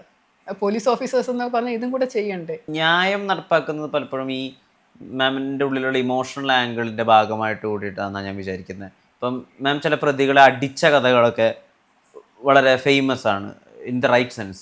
കീരലൂർ കേസിലെ മുഖ്യപ്രതിയെ 2 അടി അടിക്കാനാണ് ആ സംഭവവുമായി ബന്ധപ്പെട്ട എൻ്റെ ആഗ്രഹം. കുട്ടി പറഞ്ഞതും അതായിരുന്നു. അതെ, ദൗർഭാഗ്യകരമായ സംഭവത്തിലൂടെ കടന്നുപോയ പെൺകുട്ടി പറയുന്നത് മാമിനോട് 2 അടി അടിക്കാനാണ്. മാം 1 അടി അടിച്ചപ്പോഴും കൂടി അൺഫോർച്ചുനേറ്റ്ലി അവർ തലകറങ്ങി വീണു. അതുകൊണ്ട് 2 അടി സാധിച്ചില്ല. കള്ളന്മാരെ അല്ലെങ്കിൽ പെർവേർട്സിനെ മാം അടിച്ചിട്ടുണ്ട്. ഇത് വരുന്നത് ഇമോഷണൽ ആംഗിളിൽ നിന്നാണ്. ആണ്. ഒരു ഇപ്പം പലരും പറയാറുണ്ട്, ഒരു സ്ത്രീ ആകുമ്പോൾ കൂടുതൽ എന്താണ് ഈ മൃദുല വികാരങ്ങൾ കൂടുതലായിട്ടുണ്ടാവും. എനിക്ക് ഈ കരച്ചിൽ വരും പെട്ടെന്ന്, ചില ഈ വിഷമം കാണുമ്പോൾ. പ്രത്യേകിച്ച് ഈ കുട്ടികളൊക്കെ ചതഞ്ഞരഞ്ഞ് കിടക്കുന്ന റോഡ് സൈഡിലൊക്കെ ഇങ്ങനെ ആക്സിഡൻറ്റ് പറ്റിയിട്ട് കൊച്ചു കുഞ്ഞുങ്ങളെ ഞാൻ തന്നെ എടുത്ത് രക്ഷപ്പെടുത്താൻ ശ്രമിച്ച ഒരു കുഞ്ഞ് ആക്സിഡൻറ്റിന് ശേഷം അത് പിന്നീട് മോർച്ചറിയിൽ കിടക്കുന്ന കണ്ടിട്ട് ഞാൻ അവിടെ ഇരുന്ന് കരഞ്ഞതാണ്. അപ്പോൾ എനിക്കിതൊക്കെ കണ്ടാൽ കരച്ചിൽ വരും. അപ്പോൾ ഈ കരയുന്നത് ശരിയാണോ? കല്ലുപോലുള്ള ഹൃദയമാകണ്ടേ? ഇതുപോലെ ക്രിമിനൽസിനെ കണ്ടു കഴിഞ്ഞാൽ അടിച്ച് ശരിയാക്കണ്ടേ, പരിപ്പിളക്കണ്ടേ എന്നൊക്കെയുള്ള മട്ടിലുള്ള ചോദ്യമാണ്. പൊതുവെ ജനങ്ങൾ അതാണല്ലോ പ്രതീക്ഷിക്കുന്നത്. പോലീസ് ഓഫീസർ എന്ന് പറയുമ്പം ഭയങ്കര കഠിന ഹൃദയനായിട്ടുള്ള, കഠോരമായിട്ടുള്ള ഒരു കല്ല് പോലുള്ള ഒരാൾ. പക്ഷേ എനിക്ക് എൻ്റെ കാഴ്ചപ്പാടിൽ ഇതുപോലെയുള്ള ഇമോഷണൽ ഒരു വ്യക്തിക്ക് ഫീലിങ്സ് ഉണ്ടെങ്കിൽ, എമ്പത്തി ഫീൽ ചെയ്യുന്ന ഒരാളാണെങ്കിൽ തീർച്ചയായിട്ടും വലിയൊരു അസറ്റാണ് പോലീസിൽ. അതുകൊണ്ടാണ് ഞാൻ പറയുന്നത് വനിതകൾ ഒരുപാട് പേര് വരണം എന്ന്. കൂടുതലും വനിതകൾ ഇവിടെ വന്ന് IPS ഓഫീസേഴ്സായിട്ടും താഴെയുള്ള സബ് ഇൻസ്പെക്ടർ റാങ്കിൽ വനിതകൾ എല്ലാ പോലീസ് സ്റ്റേഷനും ഒക്കെ, കുറേ പോലീസ് സ്റ്റേഷനുകൾ, ഇപ്പോൾ 500 പോലീസ് സ്റ്റേഷൻ, 525 പോലീസ് സ്റ്റേഷൻ, 200 എണ്ണമെങ്കിലും വനിതകൾ SHOs ആയിട്ട് വന്നു കഴിഞ്ഞാലുള്ള ഭയങ്കര മാറ്റമായിരിക്കും സമൂഹത്തിൽ വരാൻ പോകുന്നത്. This is something that the police need. നമ്മുടെ ഒരു മൃദുല ഹൃദയം ഉള്ള ഒരു വ്യക്തി, അല്ലെങ്കിൽ മറ്റുള്ളവരുടെ വിഷമിക്കുന്നവരുടെ വിഷമം അനുഭവിക്കാൻ കഴിയുന്ന എന്താണെന്ന് മനസ്സിലാക്കാൻ പറ്റുന്ന ഒരു വ്യക്തി, ഒരു കരയുന്ന ഒരു വ്യക്തിയുടെ കണ്ണീരിനോടൊപ്പം നമുക്കും കൂടെ കരയാൻ തോന്നുന്ന ഒരു ഭാവമുള്ള ഒരു പോലീസ് ഓഫീസർ ആണെങ്കിൽ ആ ഒരു പോലീസ് ഓഫീസർക്ക് ഒരുപാട് നല്ല കാര്യം ചെയ്യാൻ പറ്റും. ഈ ഒരു അവസ്ഥയുണ്ടല്ലോ, ആളുകളോട് ക്ഷമിക്കാൻ, അല്ലെങ്കിൽ കുറച്ചുകൂടി സ്പിരിച്വൽ ആവാൻ, കുറച്ചുകൂടി സമാധാനത്തോടുകൂടി ഒതുങ്ങിയിരിക്കാൻ, ഈ അവസ്ഥ വന്നത് സർവീസിലെ ഏറ്റവും അവസാനത്തെ 10 വർഷത്തിലാണോ എന്നുള്ളതാണ് എനിക്കറിയേണ്ടത്. കാരണം പലപ്പോഴും പത്രപ്രവർത്തകർ വലിയ ആവേശത്തോടു കൂടി ശ്രീലേഖ മാമിനെ ഓർക്കുന്ന ഒരു ഇൻസിഡൻ്റ് ഉണ്ട്. മാമിന് അത് എത്രത്തോളം ഓർമ്മയുണ്ടെന്ന് അറിയില്ല. 2000-ൻ്റെ തുടക്കമാണ്. ആ സമയത്ത് പത്തനംതിട്ട ശബരിമല ഭാഗത്ത് വലിയൊരു ബ്ലോക്ക് നടന്നുകൊണ്ടിരിക്കുകയാണ്. അതായത് അസാമാന്യമായ ട്രാഫിക് ബ്ലോക്കാണ്, ഒരു രീതിയിൽ വണ്ടികൾ പോകുന്നില്ല. അവിടെയാണ് ഒരു പോലീസുകാരൻ്റെ പിന്നിൽ ശ്രീലേഖ IPS ഇരുന്നു വന്നുകൊണ്ട് ആർക്കും 3-4 മണിക്കൂർ കൊണ്ട് അവിടുത്തെ പുരുഷ പോലീസുകാർക്ക് ആർക്കും ക്ലിയർ ചെയ്യാൻ പറ്റാത്തൊരു ട്രാഫിക് ബ്ലോക്ക് അരമണിക്കൂർ കൊണ്ട് ക്ലിയർ ചെയ്യുന്നത്. എല്ലാവരോടും വളരെ സ്ട്രോങ് ആയിട്ട് തന്നെ കാര്യങ്ങളൊക്കെ പറഞ്ഞിട്ട്. പക്ഷെ ആ ഫയർ എവിടെയോ പിന്നെ കെട്ടുപോയ പോലെ, അല്ലെങ്കിൽ കെട്ടുപോയെന്ന് ഞാൻ ഉദ്ദേശിച്ചത് ആ കർത്തവ്യ നിർവഹണത്തിൽ എന്തെങ്കിലും കുഴപ്പം വന്നിരുന്നല്ല. കുറേ ആളുകളോട് മാം ക്ഷമിക്കാൻ പഠിച്ചിരിക്കുന്നു, കുറേ ആളുകളുമായിട്ട് ഇപ്പോൾ പ്രശ്നങ്ങളില്ല എന്ന് ഓപ്പണായിട്ട് പറഞ്ഞിരിക്കുന്നു. എന്താ മാറിയത് അവസാന 10 വർഷത്തിൽ? ശബരിമലയിലെ സംഭവം ഞാനത് മറന്നിരിക്കുകയായിരുന്നു. എനിക്കത് ഓർമ്മയുണ്ട് നല്ലതുപോലെ. ഞാനന്ന് ട്രാൻസ്പോർട്ട് കമ്മീഷണറായിരുന്നു. ഓക്കെ. അന്ന് പോയി അത് അരമണിക്കൂറിൽ എന്നെക്കൊണ്ട് ചെയ്യാൻ പറ്റിയതിൻ്റെ കാര്യം തന്നെ ഞാനൊരു സ്ത്രീ ആയതുകൊണ്ട് ശ്രദ്ധിക്കപ്പെട്ടു. ഞാൻ ശ്രീലേഖയാണെന്നുള്ളത് ആളുകൾ മനസ്സിലാക്കി. അവരത് എന്നെ അനുസരിക്കാൻ തയ്യാറായി. കുറച്ച് സ്ഥലം ഒതുക്കി കൊടുത്ത് അങ്ങനെയാണ് ചെയ്യാൻ പറ്റിയത്. അപ്പോൾ അതെൻ്റെ എനിക്ക് തോന്നുന്ന ഒരു വനിതാ ഓഫീസർ എന്നുള്ളത് പത്തനംതിട്ടക്കാർക്ക് എന്നെ നല്ലപോലെ അറിയാം. ഞാൻ പത്തനംതിട്ട SP ആയിട്ട് ജോലി ചെയ്തിട്ടുണ്ട്. അപ്പോൾ അതെനിക്ക് നല്ല ഓർമ്മയുള്ളൊരു കാര്യമാണ്. പക്ഷേ thanks for making me remember that again. പക്ഷെ പിന്നീട് അത് മാറാനുള്ള കാരണം എന്ന് പറയുന്നത് എനിക്ക് അതുപോലെയുള്ള പോസ്റ്റ് കിട്ടാത്തതാണ്. ഇതുപോലെ ഓക്കെ. മനസ്സിലായോ? ഒരു പോസ്റ്റ് നമ്മളൊരു ലോ ആൻഡ് ഓർഡർ പോസ്റ്റ് ഇരിക്കും, ഒരു SP ആയിട്ട് ഒരു ജില്ലയിൽ ഇരിക്കുമ്പോഴോ, അല്ലെങ്കിൽ ഒരു DIG ആയിട്ട് ഒരു റേഞ്ചിൽ ഇരിക്കുമ്പോഴോ, IG ആയിട്ട് ഇരിക്കുമ്പോഴോ, സോണിൽ ADGP ആയിട്ട് ഇരിക്കുമ്പോഴോ, DGP ആയിട്ട് ലോ ആൻഡ് ഓർഡറിൽ ഇരിക്കുമ്പോൾ കിട്ടുന്ന എക്സ്പോഷർ എന്ന് പറയുന്നത്, നമുക്ക് പോയി ചെന്ന് ഇതുപോലെ യൂണിഫോം ഇട്ടുകൊണ്ട് ഒരു സ്ഥലത്ത് ഇറങ്ങിച്ചെന്ന് കാര്യങ്ങൾ ചെയ്യാനുള്ള ഒരു അധികാരമുണ്ട്. പക്ഷെ എനിക്ക് അതുപോലുള്ള പോസ്റ്റ് കഴിഞ്ഞ സർവീസിൻ്റെ അവസാനത്തെ 10 വർഷത്തേക്ക് കിട്ടിയിട്ടില്ല. എന്നെ തഴഞ്ഞ് പല പല കൊച്ചു കൊച്ചു പോസ്റ്റുകളിലേക്ക് പോസ്റ്റ് ചെയ്യുമായിരുന്നു. അവിടെ ഇങ്ങനെ സാരി ഉടുത്തുകൊണ്ടിരുന്ന യൂണിഫോം ഇടാതെ ഇരുന്ന് ചെയ്യുന്ന ജോലി, ഡെസ്ക് ബൗണ്ട് ജോലി, SCRBയിൽ ഇരിക്കുക, അല്ലെങ്കിൽ ഇന്റലിജൻസിൽ ഇരിക്കുക, ജയിലിൽ ഇരിക്കുക, ഫയർ ആൻഡ് റെസ്ക്യൂ സർവീസിൽ ഇരിക്കുക, കോർപ്പറേഷനുകളിൽ ഇരിക്കുക, മനസ്സിലായോ, പബ്ലിക് സെക്ടർ അണ്ടർടേക്കിങ്ങിൻ്റെ ഹെഡായിട്ടിരിക്കുക. അപ്പോൾ എനിക്ക് ഇതുപോലെയുള്ള നല്ല പോസ്റ്റുകൾ തന്നിട്ടില്ല. എനിക്കാണെങ്കിൽ ഈ പോസ്റ്റിൻ്റെ പുറകിൽ പോയി യാചിച്ച് മുഖ്യമന്ത്രിയോടോ ആഭ്യന്തരമന്ത്രിയോടോ ചോദിച്ച സാറേ ഇന്നത് തരുമോ സാറേ പ്ലീസ് തരൂ, എനിക്കത് ചെയ്യാൻ പറ്റിയിട്ടേ ഇല്ല ഇതുവരെ. നടത്തിയിരുന്ന് എൻ്റെ കഴിവിനനുസരിച്ചുള്ള ജോലി ചെയ്യുക എന്നുള്ളതാണ് എനിക്കതേ പറ്റിയിട്ടുള്ളൂ. അപ്പോൾ അതുകൊണ്ട് ലാസ്റ്റ് 10 years ഓഫ് എൻ്റെ കരിയറിൽ, അതായത് 2000 തൊട്ട് 2020 വരെയുള്ള ആ കാലഘട്ടത്തിൽ നല്ല പോസ്റ്റ് എനിക്ക് തന്നിട്ടില്ല. അതുകൊണ്ടാണ് ഞാൻ വിസിബിൾ അല്ലാതായിപ്പോയത്. അല്ലാതെ ഞാൻ ഒതുങ്ങിപ്പോയതൊന്നുമല്ല. പക്ഷെ അങ്ങനെ ഇരിക്കുമ്പോൾ പല പല പ്രശ്നങ്ങളും അതിൻ്റെ കൂടെ ഇപ്പോൾ പോസ്റ്റ് ഓരോ പ്രൊമോഷൻ വരും. ADGP ആയിട്ട് പ്രൊമോഷൻ വരുന്നതിന് തൊട്ട് മുമ്പാണ് ഒരു വലിയ പ്രശ്നം ക്രിയേറ്റ് ചെയ്ത് പത്രത്തിലൂടെ വരുന്നത്, എൻ്റെ പ്രൊമോഷൻ തടയാൻ. അത് കഴിഞ്ഞിട്ട് ഒരു മെഡൽ കിട്ടുന്ന ഒരു സമയം വരുമ്പോൾ വേറൊരു അലിഗേഷൻ വരും. അത് കഴിഞ്ഞിട്ട് ഒരു DGP ആവാനുള്ളൊരു പോസ്റ്റ് വന്നപ്പോഴാണ് ഏറ്റവും വലിയ അലിഗേഷൻ വന്ന് എനിക്കെതിരെ വിജിലൻസ് അന്വേഷണം എന്ന് പറഞ്ഞ് എന്നെ കൊണ്ട് ഹൈക്കോടതി വരെ പോയിപ്പിച്ചത് ആ സമയത്താണ്, എന്നെ DGP റാങ്ക് കിട്ടുന്നത് തടയാൻ വേണ്ടിയിട്ട്. അപ്പോൾ അങ്ങനെയുള്ള സമയത്ത് ഞാൻ കുറച്ചുകൂടെ കൂടുതലൊരു പോസ്റ്റിൽ ചെന്ന് ഇരുന്ന് കഴിഞ്ഞാൽ ചെയ്യാൻ പറ്റും. ഞാനിപ്പോൾ ഒതുങ്ങി ഇരിക്കുന്ന പോസ്റ്റിൽ ഇരുന്നുകൊണ്ട് ഞാൻ തുണാന്ന് പറഞ്ഞൊരു വെബ്സൈറ്റ് തന്നെ തുടങ്ങിയത് ഞാൻ SCRBയിൽ ഇരിക്കുമ്പോഴാണ്. റെഡ് ബട്ടൺ തുടങ്ങി സ്ത്രീകൾക്ക് വേണ്ടിയിട്ടുള്ള, ഞാൻ ഈ നിർഭയ നോഡൽ ഓഫീസറായിട്ട് ഇരുന്നുകൊണ്ട് കുറേ കാര്യങ്ങൾ ചെയ്തിട്ടുണ്ട്. ഒരുപാട് പറയാൻ പറ്റാത്ത സൂസൈഡ് പ്രിവെൻഷന് വേണ്ടിയിട്ടുള്ള ഒരുപാട് കാര്യങ്ങൾ, കുട്ടികളുടെ സൂസൈഡ് പ്രിവെൻഷന് വേണ്ടിയിട്ട്, പോലീസുകാരുടെ സൂസൈഡ് പ്രിവെൻഷന് വേണ്ടിയിട്ട് ഹാറ്റ്സ് എന്ന് പറഞ്ഞ കൗൺസിലിംഗ് സെൻറ്റർ, ഒരുപാട് പ്രപ്പോസൽസ് കൊടുത്ത് പല കാര്യങ്ങളും ഞാൻ വളരെ ലോ പ്രൊഫൈലിൽ ചെയ്തുകൊണ്ടിരുന്ന സമയമായിരുന്നു അത്. ഞാൻ ഒതുങ്ങിക്കൂടിയതൊന്നുമല്ല, എന്നെ ഒതുക്കാനായിട്ട് ഒരു ശ്രമം ഉണ്ടാക്കിയത് കൊണ്ട് ജനങ്ങൾ അത് പ്രകടമായിട്ട് കണ്ടില്ല എന്നേ ഉള്ളൂ. പക്ഷേ ഞാൻ പേരുകളെടുത്ത് പറയുന്നില്ല ഉദ്യോഗസ്ഥരുടെ, എന്നാൽ ഇപ്പോൾ ആ ഉദ്യോഗസ്ഥരുമായിട്ടൊന്നും എനിക്കിപ്പോൾ പ്രശ്നമില്ല, അവരൊക്കെ ആയിട്ട് ഞാൻ പാച്ചപ്പായി, അല്ലെങ്കിൽ അവരോട് എനിക്ക് മാനസികമായി ഒരു രീതിയിലുള്ള വിഷമവുമില്ല എന്ന് പറയുന്ന ആ ഒരു അവസ്ഥയുണ്ടല്ലോ, മാനസികമായി അവരോട് ക്ഷമിക്കുക എന്നുള്ളത്, ടു ഫോർഗിവ്, അത് സാധിച്ചത് എങ്ങനെ? അത് മെഡിറ്റേഷനിലൂടെയാണ് സാധിച്ചത്.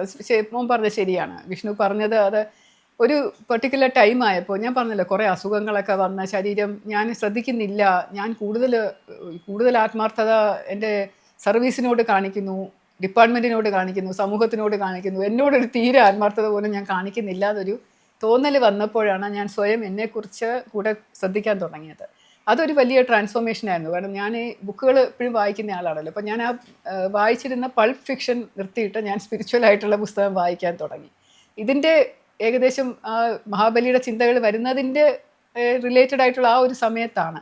അപ്പോൾ ഞാൻ കൂടുതലും ഭഗവത്ഗീത, അതുപോലെ നമ്മുടെ പുരാണ പുസ്തകങ്ങൾ, ഇതിഹാസ പുസ്തകങ്ങൾ, ബൈബിളൊക്കെ പഠിച്ചിട്ടുണ്ടെങ്കിലും ബൈബിളും ഖുറാനും പോലും ഞാൻ വായിച്ചു. അതിനുശേഷം പിന്നീട് ഞാൻ ദാവോ ദേ ചിങ്ങിൻ്റെ പുസ്തകം വായിച്ചു. പിന്നെ ഞാൻ കുറേ സ്പിരിച്വൽ പുസ്തകങ്ങൾ, സെൽഫ് ഹെൽപ്പ് പുസ്തകങ്ങൾ, അതൊക്കെ വായിച്ച ശേഷമാണ് കുറച്ചും കൂടെ മെഡിറ്റേറ്റ് ചെയ്യണം എന്നൊരു ആഗ്രഹം. മെഡിറ്റേറ്റ് ചെയ്യണം എന്നുള്ള ആഗ്രഹം ആദ്യമായിട്ട് തോന്നാൻ കാരണം, ഈ ഒരു വീട് വെക്കുന്ന സമയത്ത് ഒരുപാട് അല്ലാതെ പൈസ കിട്ടാനുള്ളൊരു പ്രയാസവും എങ്ങനെ നടക്കും എന്നുള്ള കുറേ കേസുകൾ, അല്ലാതെ സിവിൽ കേസുകളും ഒക്കെ ഉണ്ടായിരുന്നപ്പോഴൊക്കെയുള്ള, അപ്പം ഞാൻ വെച്ചു മനസ്സമാധാനത്തിന് വേണ്ടി ചെയ്യാമെന്ന് പറഞ്ഞ് ഞാനൊരു മെഡിറ്റേഷൻ, പല ഡിഫറെൻറ്റ് ടൈപ്സ് ഓഫ് മെഡിറ്റേഷൻ നോക്കിയിട്ട് പറ്റാത്തപ്പോൾ എൻ്റെ സ്വന്തം ഒരു മെഡിറ്റേഷൻ രൂപപ്പെട്ട് വന്നതാണ്. അതിൽ ക്ലിക്ക് ചെയ്തു. ഈ വീട് വയ്ക്കുന്നതിന് പോലും മാധ്യമങ്ങൾ ഒരുപാട് പ്രശ്നങ്ങളുണ്ടായി.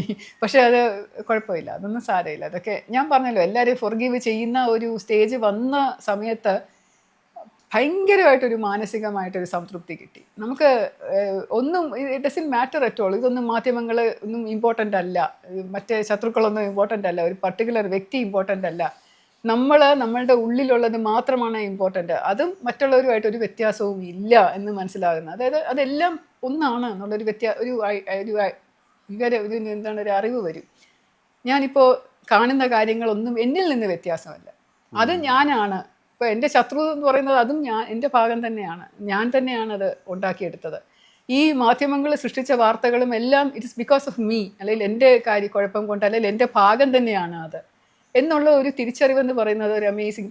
ചിലപ്പോൾ പറഞ്ഞ ആളുകൾക്ക് മനസ്സിലാവില്ല, പക്ഷേ ആ ഒരു നോളജ് എനിക്ക് വന്ന് കഴിഞ്ഞത് എനിക്ക് 6-7 വർഷമൊക്കെ ആയിട്ടേ ഉള്ളൂ.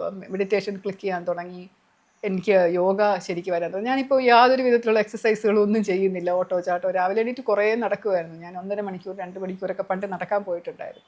അതൊക്കെ നിർത്തി വളരെ സ്വസ്ഥമായിട്ട് സമാധാനമായിട്ടുള്ള ഒരു ലൈഫ് വന്നു. അത് കഴിഞ്ഞപ്പോഴാണ് ഈ ക്ഷമിച്ചപ്പോൾ നമ്മൾ ഒരാളോട് ക്ഷമിക്കാതിരിക്കുമ്പോൾ നമ്മളോട് തന്നെയുള്ള ദേഷ്യമാണ് അത് കാണിക്കുന്നത്. നമ്മളോട് തന്നെയാണ് നമ്മൾ ക്ഷമിക്കാതിരിക്കുന്നത്. ക്ഷമിച്ചു കഴിഞ്ഞാൽ നമ്മൾ വി ഫോർഗിവ് അവർസെൽവ്സ്. അപ്പോൾ അതുകൊണ്ട് എല്ലാം ക്ഷമിച്ച് കഴിയുമ്പോഴേക്കും ഭയങ്കര പീസ്ഫുൾ ആവും ലൈഫ്. ജീവിതം വളരെ സമാധാനമാവും.